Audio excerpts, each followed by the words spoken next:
From Interior Alaska's most trusted news source, this is the Fairbanks Evening News.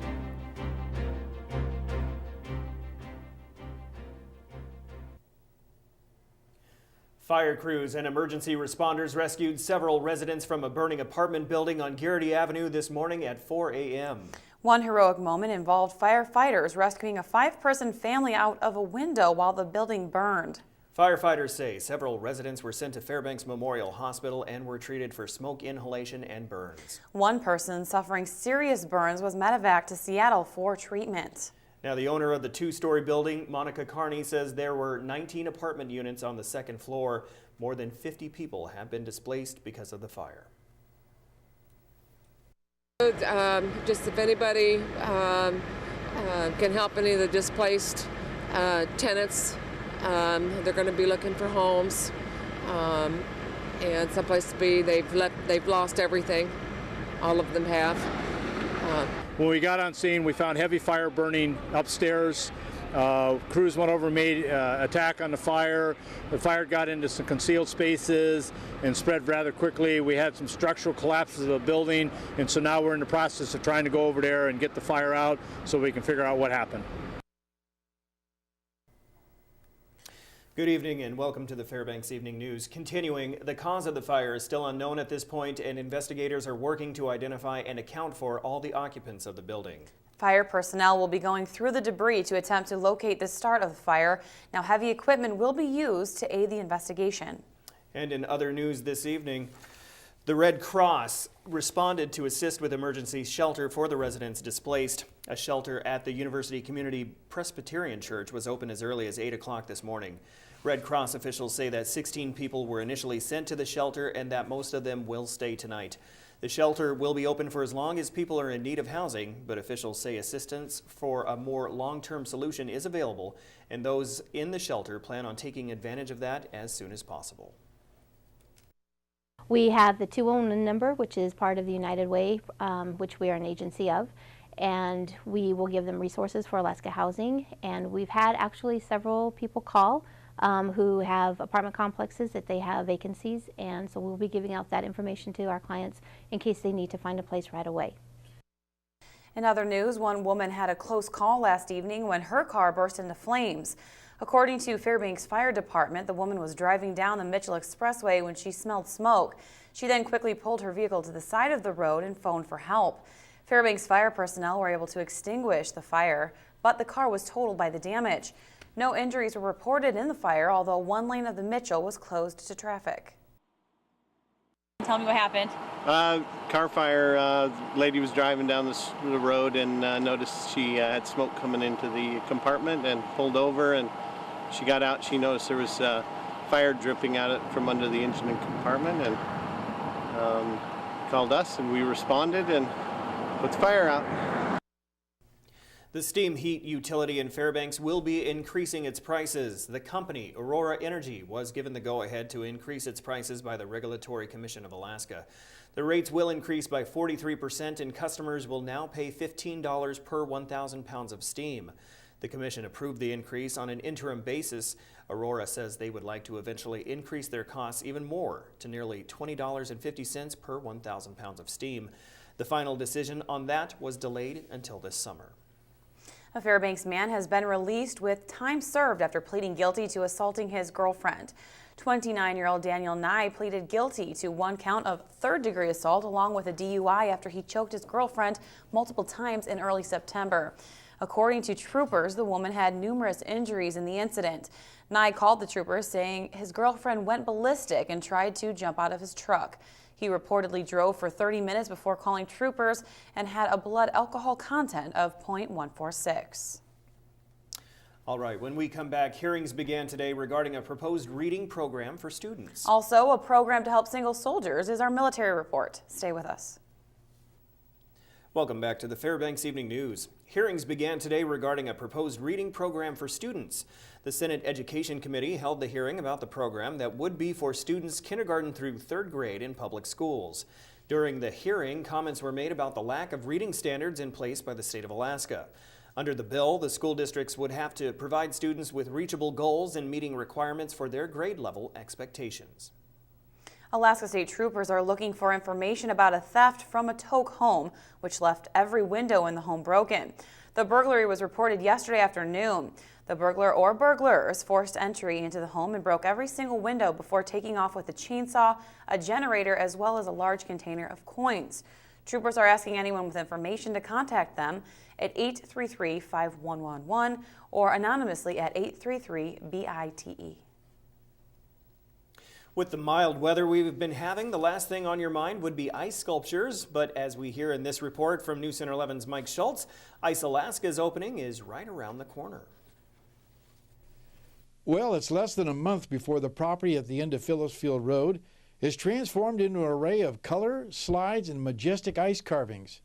Ice Alaska will open their gates to the public and showcase the creative art from more than 40 teams from all over the world carving clear ice into incredible creations. One man that knows what a process it has been putting this together for the last close to 30 years is former Fort Wainwright commander and Chamber of Commerce President Wally Cox.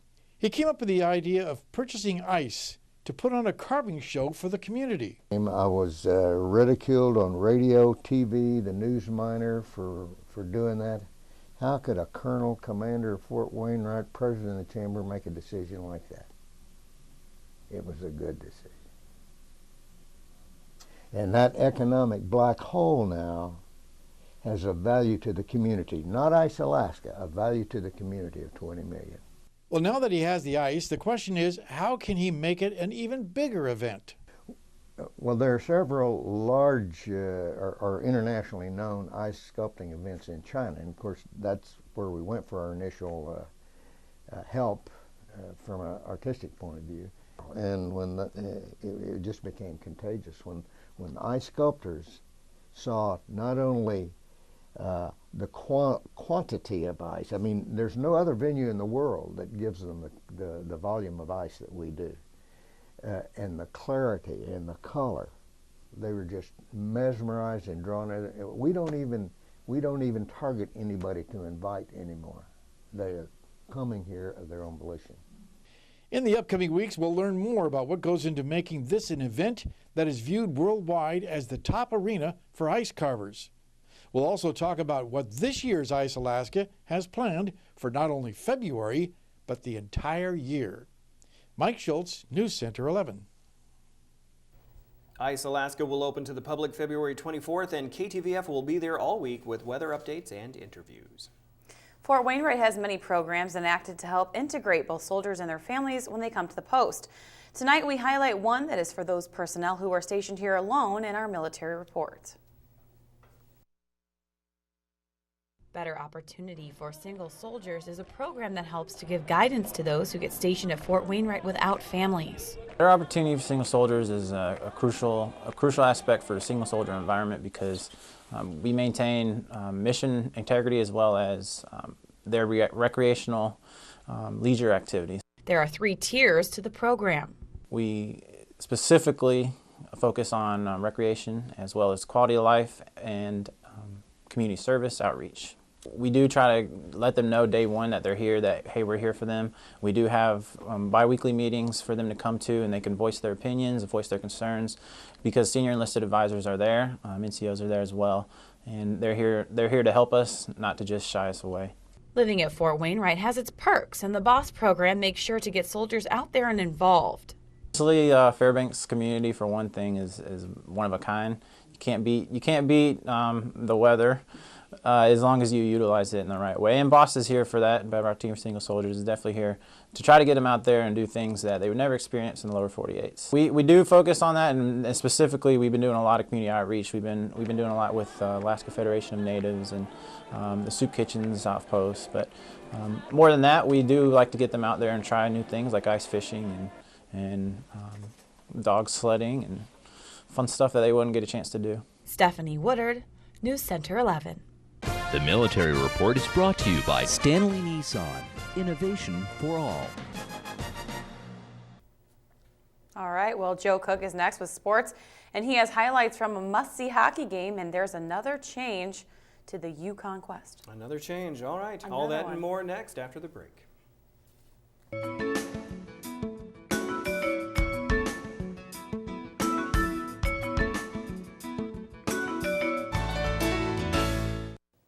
Welcome back, Interior Alaska. It's Wednesday sports time. We start with some high school hockey, and it was the game of the night. North Pole visiting the Big Dipper to take on the Lathrop Malamutes. It was Lathrop's senior night. Their 5 seniors, Nick Jensen, Colton Meyer, Cole Stevens, and Tristan Raymaker, and Chad Horn were recognized after the first period. In that first period, it was all Lathrop.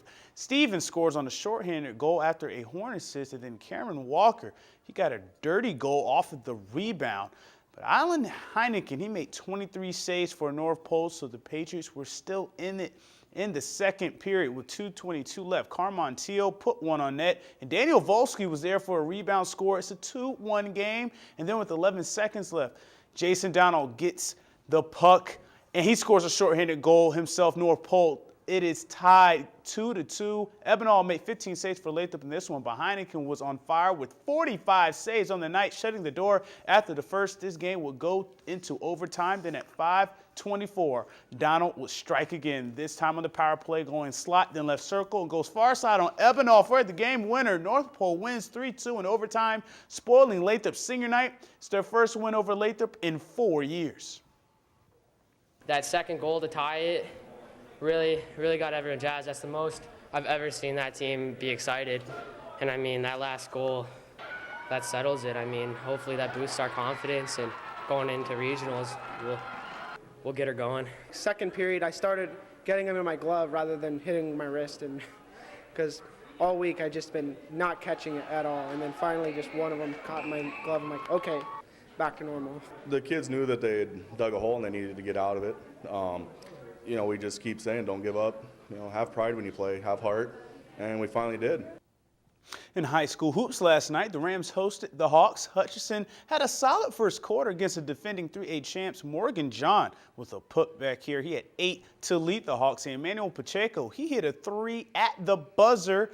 The end of the first quarters, the Hawks trailed just 19-11, but then the Rams, they just went crazy in the second, outscoring Hutchinson 31-13. Monroe applied their pressure trap defense, resulting in fast break points. The threes went down as well. Monroe's defense was stifling, holding Hutchinson to just 12 second half points. Jalen McCullough, Scooter Bynum, and John Minder all scored 13 points. Monroe wins this one 81-36. Our key is just getting defensive stops and putting pressure on the ball and just getting easy baskets and easy points at the rim. Coach always talks about that every game is important and that the most important game is always today. And the most important team is the team that we're playing right now, and so that's how we came in tonight. And there was another blowout in the girls' game, but the visitors were in control of this one. The Hutchinson Hawks went on a 21-1 run in the second quarter, keyed by Kiana Edwards. She had 13 points. Teammates Taylor Hastings and Ellie Veazey both had 14 to lead Hutchinson. Maya Hadukovic paced the Rams with 8 points, but it was all Hutch in this one. They rolled 64-22 over Monroe. A tune-up for the Hawks. They will be traveling up to Barrow for the Barrow Werlo Invitational that starts this Thursday. The Natick women's basketball team starts their second half of the season at the Patty. This week they host Northwest Nazarene on Thursday. The Crusaders are second in scoring the GNet at 76 points per game, but are second to last in defending the 3. Central Washington comes to Fairbanks on Saturday, and they have lost 7 of their last 8, but are the second best rebounding team in the GNet. The Nanooks are on a 4-game skid, but they feel if they can control their turnovers and make better in-game adjustments, they have a chance to sweep this weekend. Well, that is kind of our issue. I guess we have trouble starting off games strong, and then if we do get a lead, as we did with St. Martin's, and it kind of dwindled away, and we ended up holding on. But that seems to be our problem. And teams probably know that. They attack that. So today was not a nice practice, I guess you could say, or a nice film session. So we're hoping they'll take that and make the change, that we need to win games this second round. Also tonight, more changes to the Yukon Quest. Today, it was announced that the start and finish lines have been moved. The start in Fairbanks will be on 2nd Avenue. It was actually the original starting point of the historic race. Then the thin ice on the Chena River is the reason for the move. In Whitehorse, Yukon, the finish has changed from downtown Whitehorse to the Tahkeena Hot Springs Road off the North Klondike Highway. Trail conditions in that area are reportedly dangerous, so that was the reason for the move there. This week, the route changed as mushers will not go over American Summit, but they will go down the Yukon River between Eagle and Dawson. Also, Megan Rootley withdrew from the Yukon 300, and the field is now down to 16. The Yukon Quest will start this Saturday at 11 a.m. on 2nd Avenue. And that's it for sports tonight. Mike Schultz is next with your full weather forecast, and we'll catch you next time. Hey everyone, welcome back into the Fairbanks Evening News. Once again, time to take a look at the weather. Mike Schultz with you, and what a beautiful day across the interior today. Lots of sunshine, cooling off just a little bit, and that's going to be the trend right in through the weekend, and the long range is not showing any signs of change at all going on.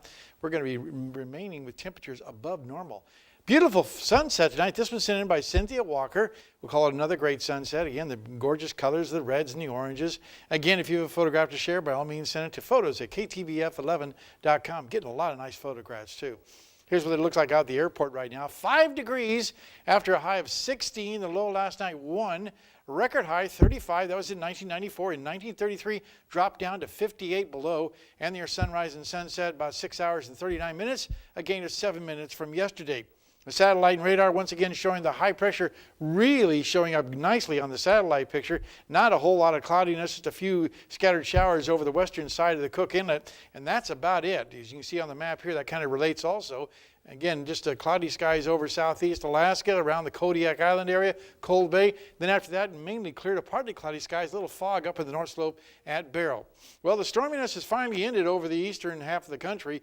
Now we have some more snow returning once again to the northern and central plains, and more rain falling across the Pacific Northwest. The snow and freezing precipitation that plagued much of the eastern half of the country is out of the picture now. And there comes the next system moving in from the northwest. And the overall totals, well, you can see the snowfall was fairly light for the most part. The heaviest snowfall just over there near the Virginia and North Carolina areas. Okay, well, back to the satellite, actually back to the jet stream for later on this weekend. It's going to dive once again down to the south, pulling cold air across the Rockies, and then roar back up over the east coast, again bringing more snow across the Great Lakes. Back to Alaska for tomorrow. Foggy skies at Barrow, rain and snow in Nome, and sunshine for Fort Yukon. Here in the interior, looks like beautiful weather. Lots of sunshine for Fairbanks, Healy, and Delta. And over southeast Alaska, they're going to be getting sunshine also for Juneau and Ketchikan. While out to the southwest, a little mixed bag of weather. Rain for Cold Bay, showers for Kodiak, and rain and snow at Bethel. And over the south central regions, their 15th day in a row, they're going to have temperatures above 30 degrees in the Anchorage Bowl. So more snow melting there, just a few clouds at Homer. Okay, time once again for our kids' weather. And all this week, we're talking with the kids from Joy Elementary School. And tonight, here's a young man with a question for me. Hello, my name's McKinley. I'm in Miss Bro's class in 3rd grade in Joy Elementary School. This is my weather question for the weatherman. How is hail formed? Well, McKinley, is pretty simple. You got a thunderstorm going on, rain is falling. The winds inside the thunderstorm take the raindrops and throw them way up to the highest levels, which are the cold levels. That means it freezes, becomes a little bitty ice crystal, and then as it falls back down, it gets thrown back up again. And depending on how big the thunderstorm is, that determines how big the hail is. And here in the Fairbanks area, we usually get high hail, just barely about pea size. That's about it. Tomorrow night, the teacher's going to be here with a unique weather fact. They'll be looking forward to that. Here's your forecast for the remainder of the night. 9 degrees below zero. We're dropping down below the 0 degree mark once again. But clear skies. You might even see some auroras possible with the clear skies. It's always a good opportunity to look out there. 11 degrees for the high. Lots of sunshine and warmer in the hills.